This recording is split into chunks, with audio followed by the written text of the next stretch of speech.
This is Mike in Taiwan, and I'm an English teacher. I just wanted to talk about foreigners who stay in Asia for, I guess, the long haul. I was watching a video.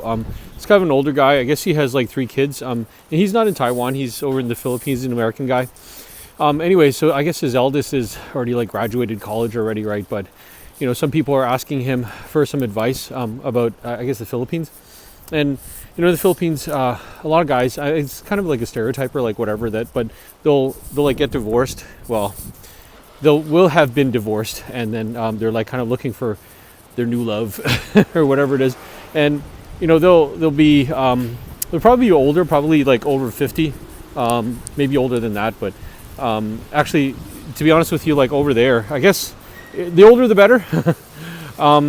And while it's true, I guess that there's some women, it's a little bit of a stereotype over there that they'll look at you as kind of like a money pot or a pot of gold or something. Some of them are pretty normal.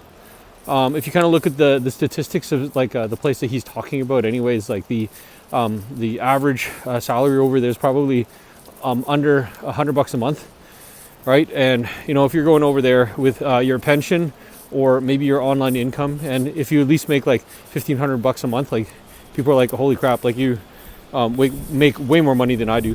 And I mean, there's a lot to unpack there too, right? Like some of them, like, they have to go out there and graduate college, and some of them don't even like graduate from college, especially from like the provinces and stuff like that, right? And that's just like one side of it. I'm in Taiwan, and a lot of guys here, they'll get married to like somebody who's from here. And then, they raise their family, and then they can have their whole visas and stuff like that. And they can work here, and they can do lots of different jobs here. I'd say mostly English teacher. And a lot of people will, well, not a lot, but some people will open their own business, which, brick and mortar business.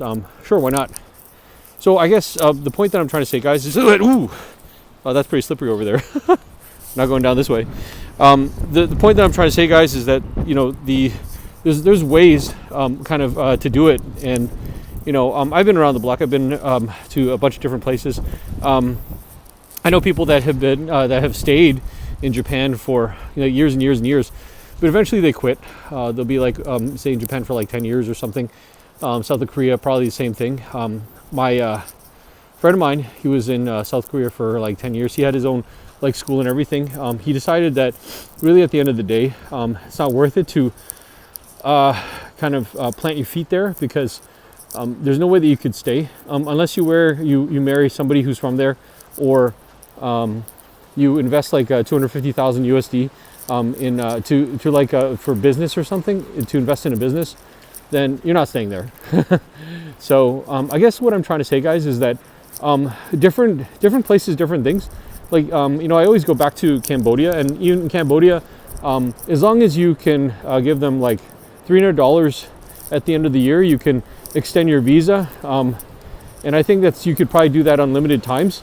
So what does that mean? That means that you can basically just stay there as long as you want. You can use that for your bases, whatever, and say that you like going to Japan for a month. Well, you go back home, I guess, quote unquote, and you go have your house over in Cambodia or something, right? And nobody really bothers you, right? I guess, guys, this video really is just about how people are staying in Asia. They have like a minimalistic, I don't want to say minimalistic all the time, because your money can stretch here a lot better, with the exception of places like Singapore, maybe some places like in Tokyo or something like that. But for the most part, I would say your money can stretch a lot.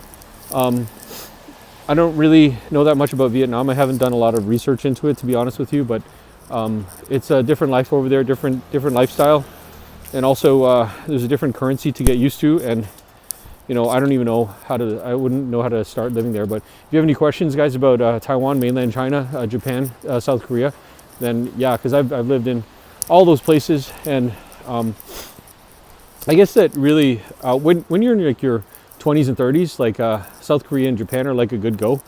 You're just there to have a good time, make some money, kind of figure out like what you're doing. But as you get up there, I guess, then you have to kind of figure out another plan. You have to figure out, okay, well, what do I want to do for a longer period of time? I saw this other video. I watched a lot of videos, and this lady, and she had like a $70 a month apartment over in the provinces over in the Philippines. Might not necessarily be the best place to go raise your family, but if you're looking at some place to live cheaply, then you can do that. There's like this kind of like a little bit more famous guy, and he was like spending $30 a month on his province's place in over in the Philippines too.